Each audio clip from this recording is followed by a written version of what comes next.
Hello everyone, আসসালামু আলাইকুম। আমি মোহাম্মদ তালহা জয়রিফটি চলে আসলাম নতুন একটা ভিডিওতে। আজকে ভিডিও টপিকস খুবই সিম্পল। এই যে আপনারা দেখতে পাচ্ছেন আমার bike Gixxer FI double disc. এই বাইকের মাইলেজ নিয়ে আপনাদের সাথে কিছু কথা আমি বলবো, মানে কিছু বিষয় শেয়ার করবো। এদিকে আসেন, আমি আমার বাইকটা দেখাচ্ছি। আমার বাইক এ পর্যন্ত টোটাল রান করেছে 8,458 কিলোমিটার। টোটাল রান করেছে 8,458 কিলোমিটার টোটাল। তো 8,458 কিলোমিটারের ভিতরে আমার বাইক ম্যাক্সিমাম ক্ষেত্রে লং ট্যুরের জন্য ইউজ করা হয়েছে। ম্যাক্সিমাম ক্ষেত্রে সাপোজ ধরুন আমি শেরপুর থেকে ঢাকা লং ড্রাইভ দিয়েছি, Sherpur to Dhaka, Dhaka to Sherpur, Dhaka to Mymensingh, Mymensingh to Dhaka. মানে আমি শর্ট রেঞ্জের জার্নি খুব কম করেছি, বেশিরভাগই লং জার্নি। তো আমার 8,458 কিলোমিটারের এক্সপিরিয়েন্সে আমি যতটুকু পেয়েছি, আমার হাইওয়েতে মাইলেজ পেয়েছি আমি 55। আর সিটিতে আমি ঢাকা শহরে মাইলেজ পেয়েছি 49, 51 এরকম।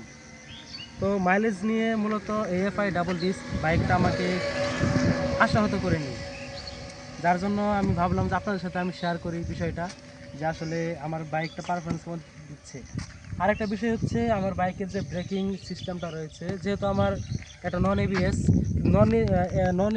এবিএস হিসেবেও আমার এই বাইকটা আমাকে যথেষ্ট পরিমাণ কনফিডেন্স দিয়েছে ব্রেকিংয়ের ক্ষেত্রে। আপনারা পিছনে দেখতে পাচ্ছেন, পিছনে 220 এর ডিস্ক, আর সামনে হচ্ছে 260 ডিস্ক। মানে যদিও এটা নন এবিএস, কিন্তু খুব ভালো ব্রেকিং পারফরমেন্স আমাকে দিয়েছে এটা, সিটিতে এবং সিটির বাইরেও, মানে হাইওয়েতেও। পাশাপাশি এই বাইকের যে পাওয়ার, অনেকে বলে যে এফআই যেগুলো বাইক এগুলো নাকি পাওয়ার কম থাকে, কিন্তু আমার এই বাইকটা আমি হাইওয়েতে 122 পর্যন্ত তুলেছিলাম।